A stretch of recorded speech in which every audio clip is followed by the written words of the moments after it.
YCP అధినేత AP CM తీసుకున్న తొలి సంచలన నిర్ణయం ప్రజావేదిక కూల్చివేత. ఈ కూల్చివేతపై అధికార విపక్షాల మధ్య మాటల యుద్ధం జరిగింది. ఎవరభిప్రాయం వాళ్లదని వదిలేస్తే గతంలో జగన్ తండ్రి దివంగత ముఖ్యమంత్రి వైఎస్ రాజశేఖర్ రెడ్డి ముఖ్యమంత్రిగా ఉన్నప్పుడు తన సొంత కట్టడాన్ని రెగ్యులరైజ్ చేయించుకున్న విషయం ఇప్పుడు రాజకీయ వర్గాల్లో చర్చనీయాంశమైంది.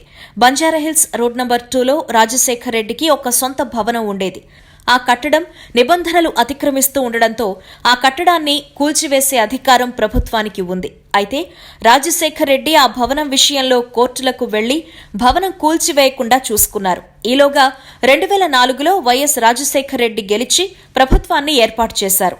తన చేతిలో అధికారం ఉంటే ఇంకేం కావాలి? సుమారు 1735 చదరపు మీటర్ల వైశాల్యం కలిగిన ఆ కట్టడాన్ని రెగ్యులరైజ్ చేయించుకోవడం కోసం 2005లో కేబినెట్ మీటింగ్ కూడా జరిగింది. అయితే కేబినెట్ మీటింగ్లో ఈ అంశం మీద చర్చించే ముందు రాజశేఖర్ రెడ్డి ఆ మీటింగ్ నుంచి వెళ్లిపోయారు.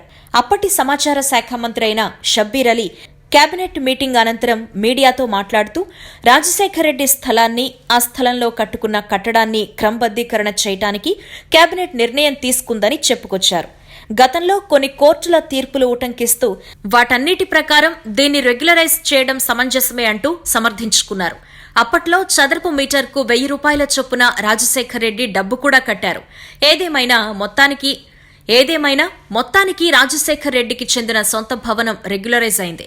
లోటస్ పాండ్ అనుమతుల విషయంలో జీహెచ్ఎంసీ అధికారి ఒకరు సొంత చొరవ చూపి బిల్డింగ్ కమిటీకి రిఫర్ చేయవలసిన నిబంధనను బైపాస్ చేసి అన్ని అనుమతులను ఆయన దగ్గరుండి ఇప్పించాడు అని అప్పట్లో వార్తలు కలకలం రేపాయి.